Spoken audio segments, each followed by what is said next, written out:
And if we don't, then they'll get what they want. If we do, the edifice of power, which has always been illusory and psychological, will fall, and our kids will live in a world worth living in.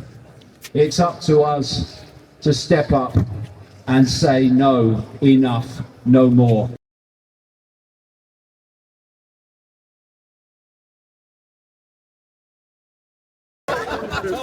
Tony Butler, BRNB Sport. I remember him. What's up? What are you going to do? I'm being mic'd up, okay. So I've got a lot of memories of Birmingham. But what I want to do today, because one or two people have come up to me and we've been chatting away, and there's been quite a theme that's kind of come out. And that is that we have to understand that this effort, this dystopia that's unfolding, it's not happening in England, and it's not happening in America, and it's not happening in Europe, it's not happening in Australia. It's happening frickin' everywhere. Now, why is that? And, you know, I've been going on now for coming into me 36th year, talking about the fact that the world is controlled by a global network of secret societies that I call the global cult. A network of secret societies that ultimately have an interlocking inner circle leadership, which is driving the direction of human society. And the idea is to kid us that we have choice, when actually whoever we are given to choose between is actually controlled by this same cult. And this is why, if you look at the direction of human society, what you see is no matter who's in power, no matter what rosettes on the lapel or what party is in power, the world goes on incessantly heading in the same direction to ever greater centralization of control and tyranny. Now, you might vote for one party and they might use different excuses. They might move at a different pace towards this dystopia, but they still go in that direction. So the question is why? I'll give you an example. We now have the Starmer government, and before we had the Conservative government of people like Sunak and Johnson, but they both were pushing us in the direction of tyranny. Now we have the Reform Party appearing, of Nigel Farage, and they are saying that if they get into government, then up to half the cabinet will be appointed, not elected. Now, anyone who's read my books over the years will know that I've pointed out that the whole direction of so-called politics is that this global cult is moving towards a technocracy in which appointed people, technocrats, bureaucrats, and so-called experts in these various fields, they were great, weren't they, the experts during COVID? They are moving towards that, and what that means is the end of elected politicians. The end of elected politicians and their replacement with appointees. And you will have noticed, because it's not difficult to see, that through the whole period of COVID, and a long time before, come to that, but certainly now, look around, they are putting complete frickin' morons into government. You know, if the Trump cabinet has a brain cell between them, then it's as much as I've ever seen. And then, bloody hell, let's come back to Britain. David Lammy. Is there life on David Lammy? I see no evidence. Then you've got Rachel Reeves and all these other complete bloody idiots in power. Why? Because what they're doing systematically, because what this whole global conspiracy is a psychological game. It's to manipulate your perception so you behave the way the cult wants you to behave. So what they're now doing is everything they can to make the populations of the world lose total confidence in elected politicians by putting morons into power, and therefore to get the people to kind of accept, well, the politicians have been bloody useless, we can't be any worse, thank you, gotcha.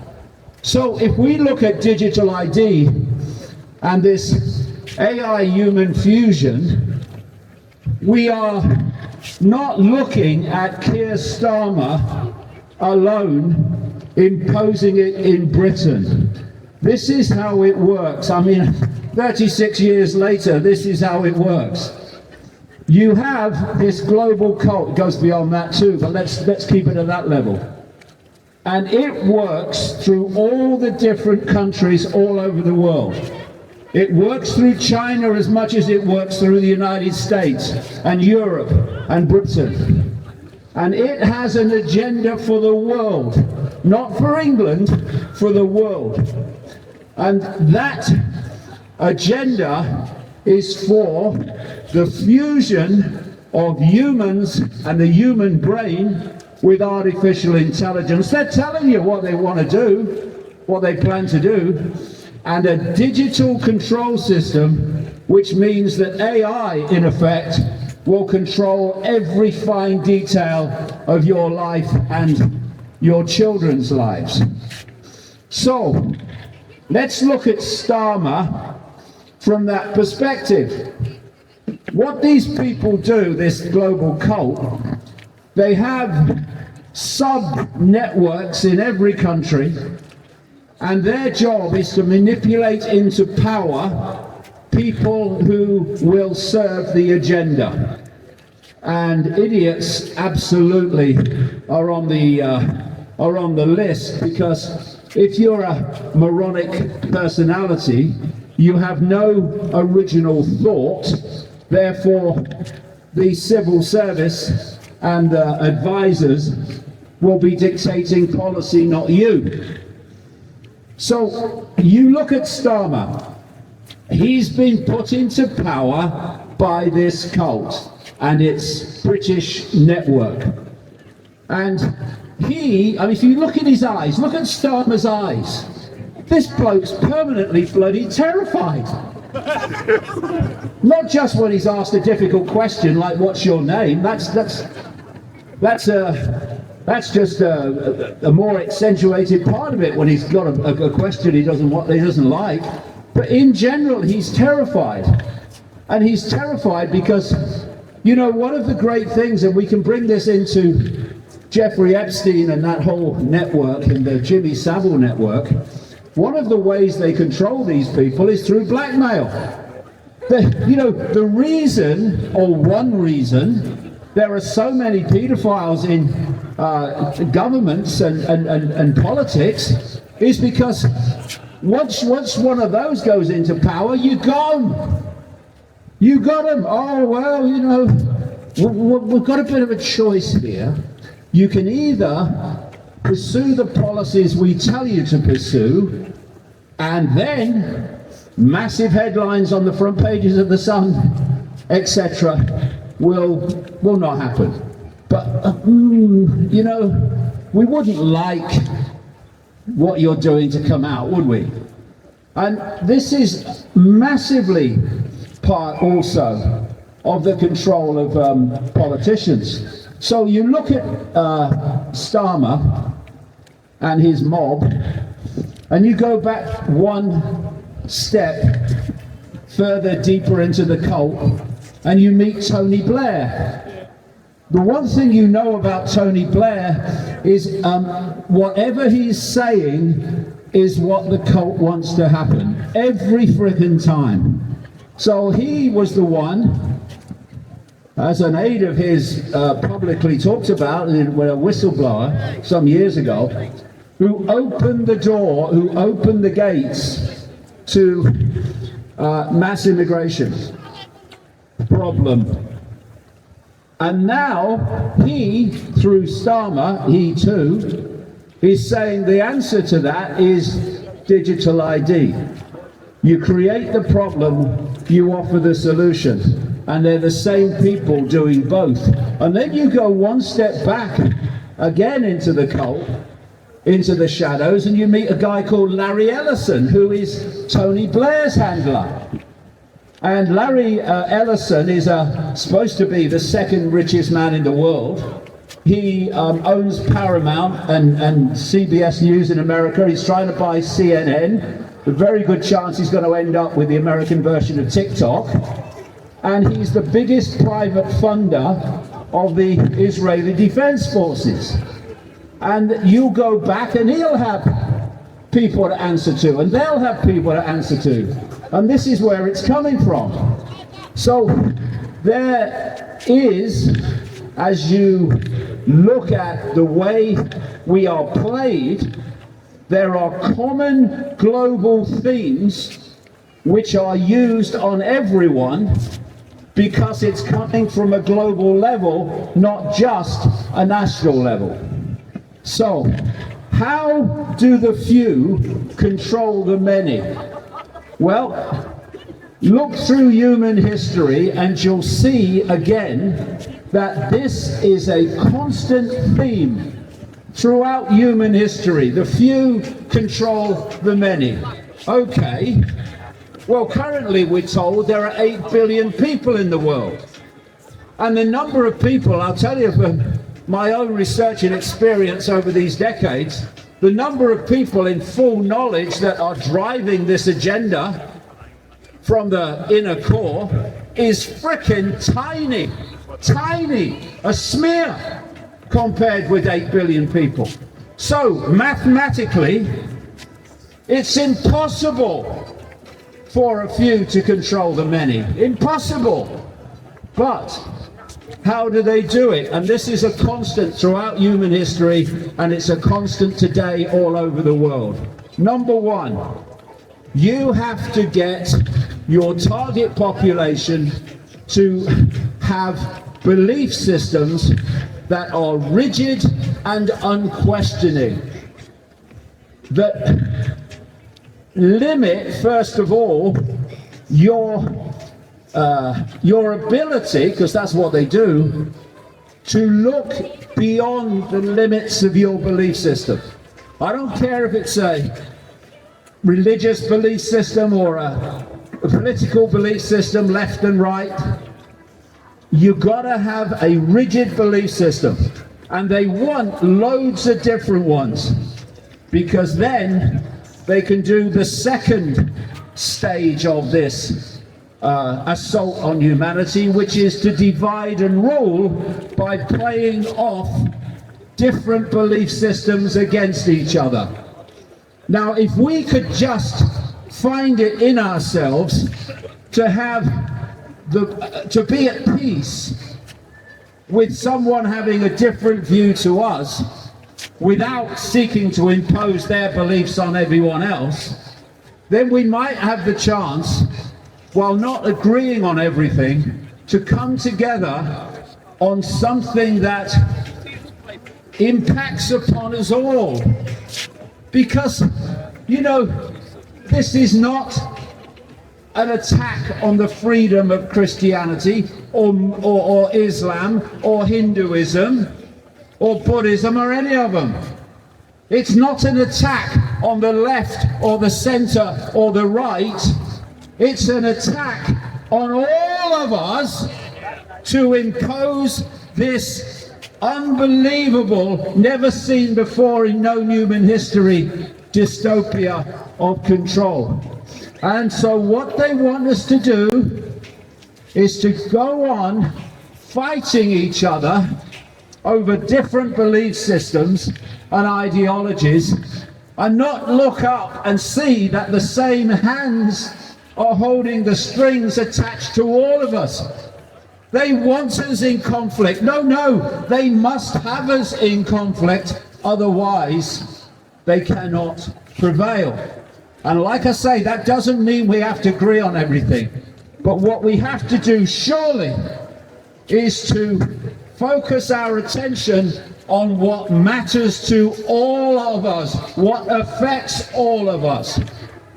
Charlie, you look at the alternative media at the moment, or what passes for it often, and you'll see this focus on who killed Charlie Kirk, this focus on Turning Point USA and the meeting between Erica Kirk and Candace Owens, and what's going to happen? Massive freaking numbers. Oh, millions. Oh my God, look at what's going to happen.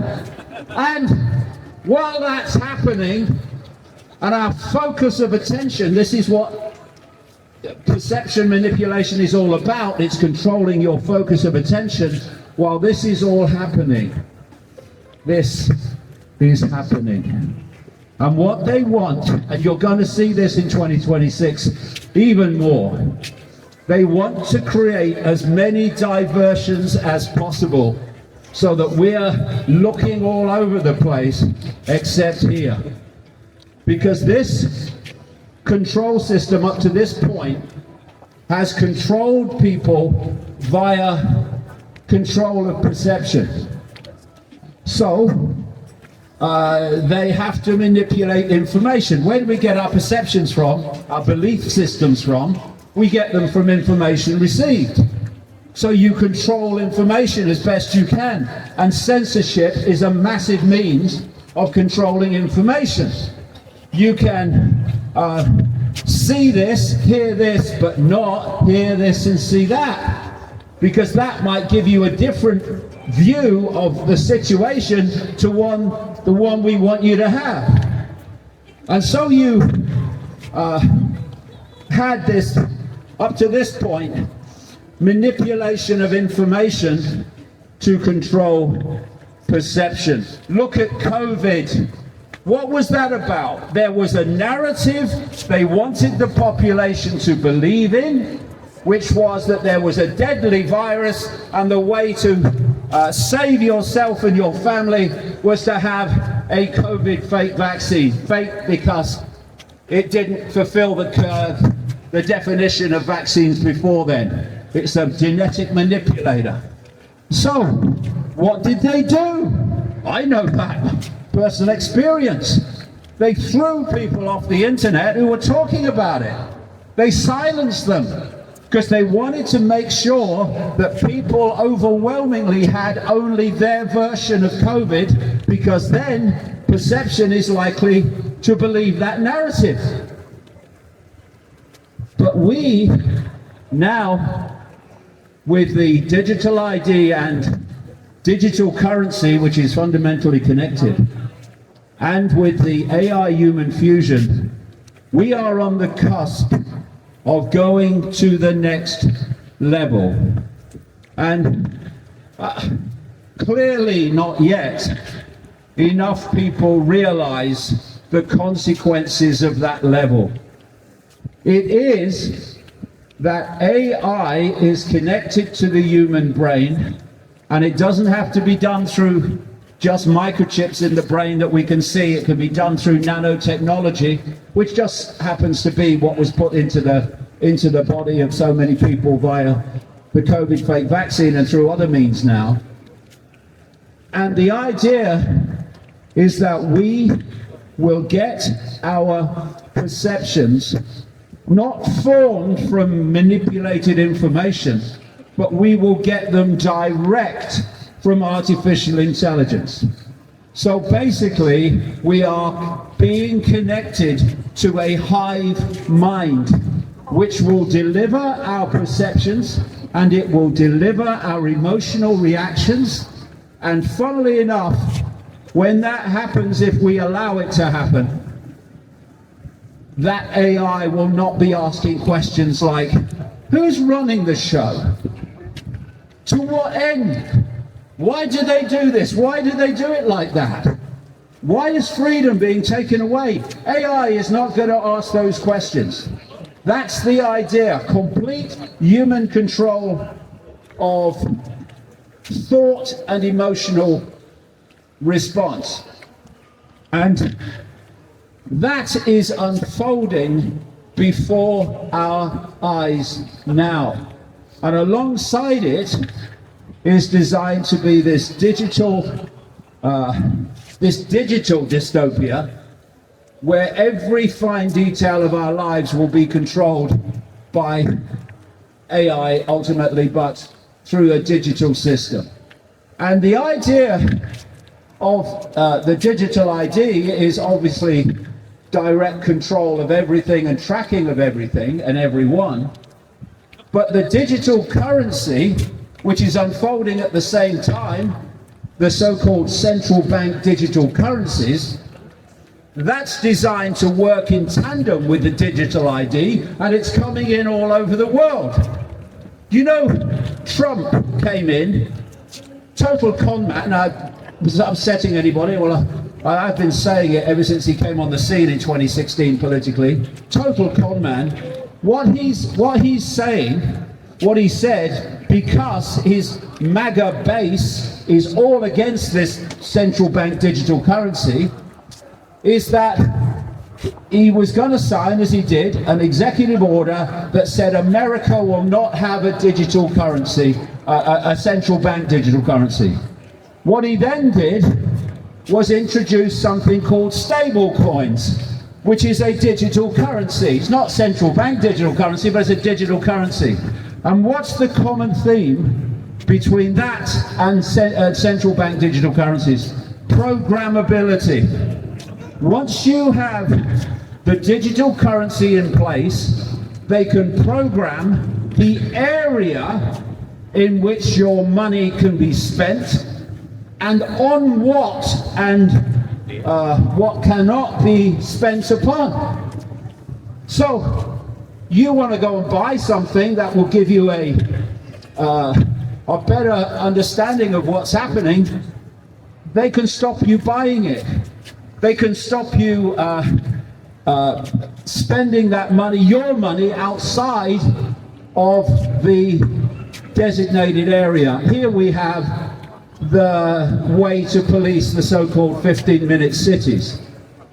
And we are now standing at this cusp of the most extraordinary transformation of human society into a level of control that it's almost impossible to exaggerate. And it's all being orchestrated from this global level, and people like Starmer do what they're told because that's what they're put in for. Just like Blair was, just like Sunak was, just like Johnson was, and just like Trump is. So people talk about what are the solutions? Well, I keep saying over the years, I'm not interested in solutions, because what happens with solutions is they usually lead to more problems in need of more solutions. What I'm looking for is the cause of the problem. How do a few control the many throughout human history? Because if you remove the problem, or you remove the cause of the problem must disappear. It has to. So what's the cause of the problem? That we have fallen over and over for rigid, unquestioning belief systems that can be played off against each other, that limit your ability to expand into the levels of infinite possibility and understanding and insight. Because if you go beyond the wall of your belief system, you're no longer whatever you call yourself. You're no longer a Christian, you're no longer a Muslim, you're no longer a Hindu, whatever. You're no longer left or you're no longer right. Because you realize it's all bloody nonsense.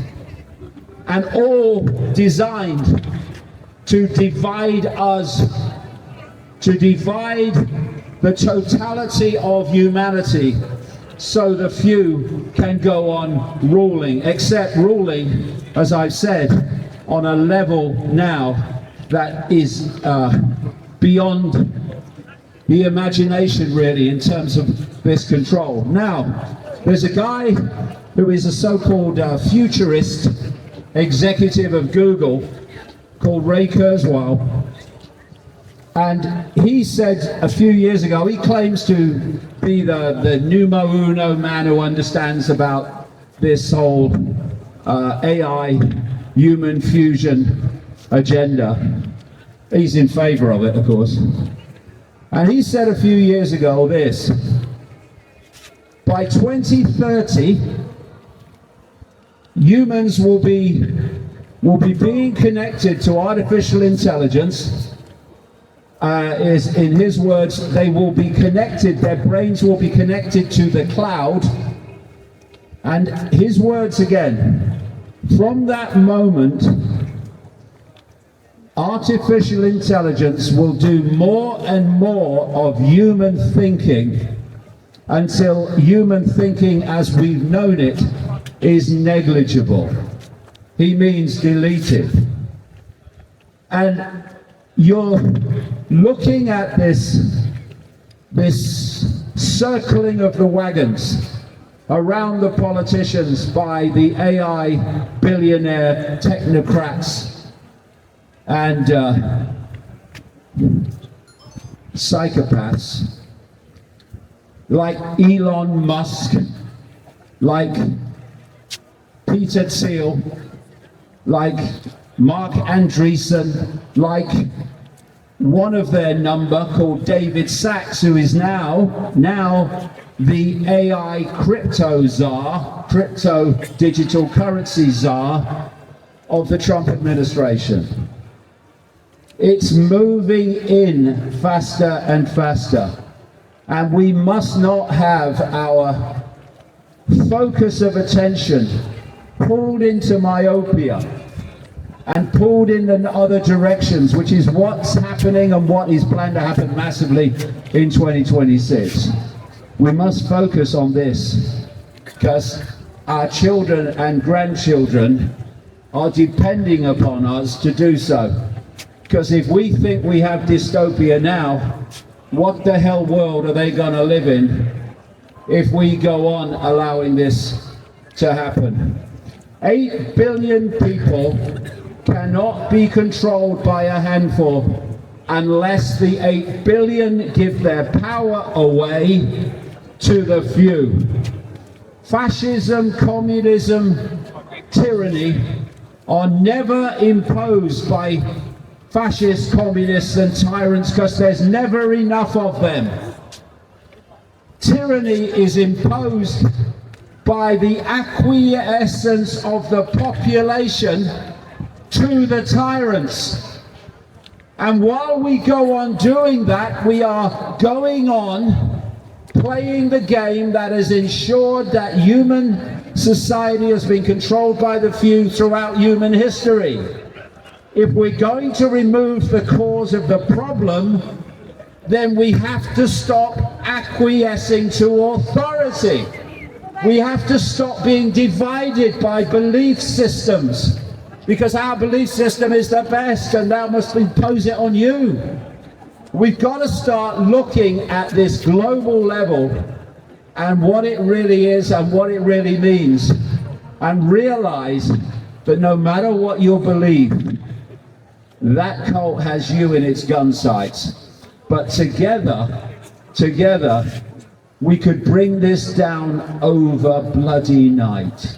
That is the frustrating thing and the sad thing.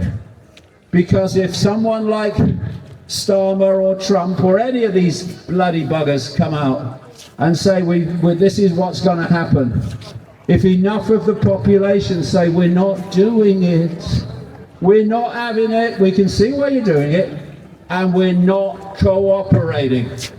Then we will see where the power has been all along. It's been with us, the population, not with authority. Authority imposes its will through our acquiescence. It uses the power to impose itself, which is the power we bloody give to them. What are we doing? And if we don't, then they'll get what they want. If we do, the edifice of power, which has always been illusory and psychological, will fall, and our kids will live in a world worth living in. It's up to us to step up and say no, enough, no more, because there's nothing more important than bringing an end to this. Because if we cross this line, from then on, it's going to be very, very difficult to turn it back.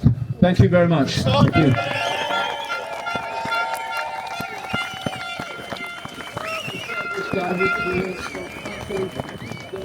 you.